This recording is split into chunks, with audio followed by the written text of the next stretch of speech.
Hello, welcome to Water Sign Philippines. This is for Water Sign Cancer, Scorpio, Pisces. Take only what resonates, guys. Ayan. Bali, hindi ito magre-resonate sa lahat kasi hindi ito talaga makukuha lahat ng energy ng water sign sa mundo. Kung hindi ka makarelate, makaresonate, okay lang yun. May mga next readings pa naman. If you want, pwede ka namang magpa-personal reading, Jing Tarot Trader, no? Search mo na lang siya sa Facebook. Siya yung pwedeng magbigay ng personal reading sa'yo. At saka magbibigay siya ng personal reading na libre, free, sa mga mapipili niyang subscriber dito sa ating channel at doon sa kanyang group or sa kanyang page. So, i-search mo rin siya sa Facebook. Yan. Diyan siya mamimili sa mga nagko-comment kasi yung mga subscribers, hindi yun makikita yung mga pangalan So, sana naka-subscribe ka na tapos mag-comment ka lang kada may video para madali kang mapili. Yan. 10 mula sa mga channels dyan sa baba. Tingnan mo sa description box kasi iba-iba ang channels ko Anyway, we do have here the wait lang guys. Ayan. Anyway, wait nga lang, ayusin ko lang. Ayan, so meron tayong ditong Ace of Coins, the Ten of Swords, the Wheel, and the Four of Swords. Ayan. So, sa nakikita natin sa yung water sign, ayan, patayin ko lang yung flash Ayan. Okay. So, sa nakikita natin dito water sign, may ending dito na parang pwedeng hindi natuloy with the Four of Swords. Or mga pagbabago na hindi natuloy. Maybe it has something to do with a new beginning. At saka kung meron mang ending dito, it's for the better. Okay? Nakikita natin na pwedeng willing magbago para hindi mangyari itong ending na ito. Tsaka, I feel like ayaw mo talagang mag-end Kaya hindi ka gumawa ng paraan para matuloy kung ano man itong dapat mag-end na ito. With the Three of Coins, nakikita natin, ang focus mo is growth. Gusto mong mas mag-grow. Okay? So,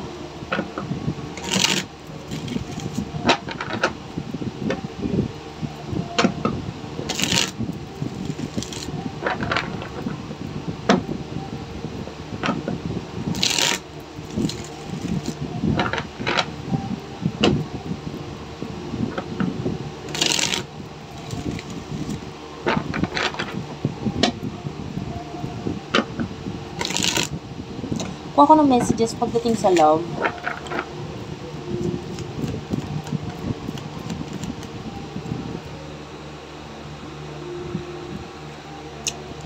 Ten of Wands, the Hanged Man, the Lovers, and the Star.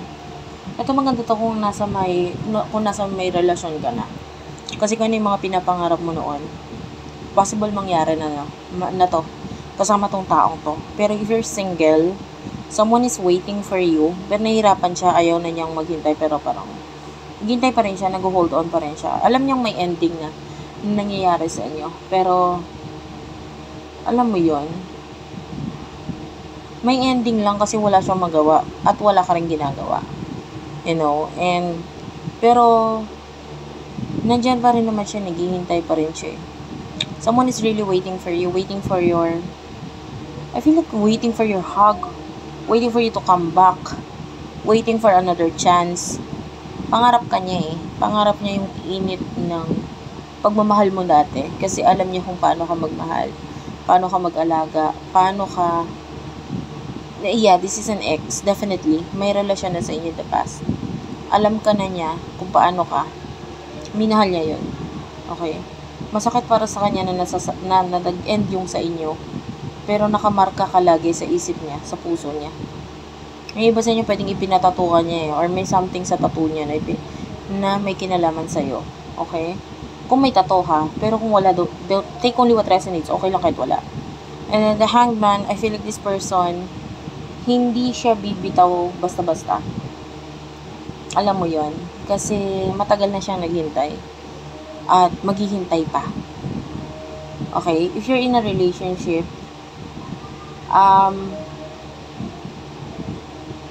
a lot of people are seeing kung gaano kaswerte yung person na kakonect mo. Nasiswertehan sila sa kanya. Maswerte naman niya, nakarelasyon ka niya, or nagustuhan mo siya, parang gano'n, or nakarelasyon mo siya. Kasi maybe, yung person na ito is, I feel like quite common. Ikaw yung rare na nakikita natin dito. Yung person mo, medyo common siya eh. Madaling maghanap ng katulad niya, pero ikaw medyo mahirap. Okay, so, hindi pwedeng yung mga kaibigan niya nasasabi na, ang swerte mo naman, nakakuha ka ng katulad niya. So, parang gano'n. If you are in a relationship. So,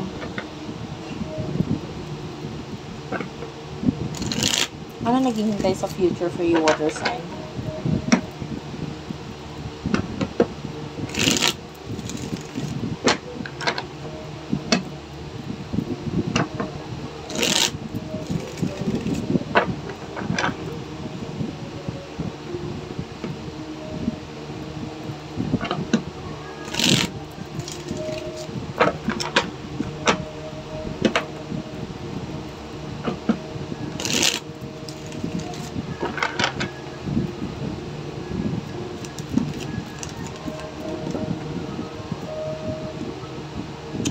Palace of Coins, the Devil, Faith is here. For the future, please, for water sign. The Six of Wands, bottom of the deck is the Magician. May development sa'yo. May mga talento sa'yo. Kailangan mo lang ipakita, wag ka mahiya. Makakatulong to hindi lang sa'yo, pero pati sa mga tao sa paligid mo. For example, marunong magluto, marunong magtahi, marunong ka sa handicraft.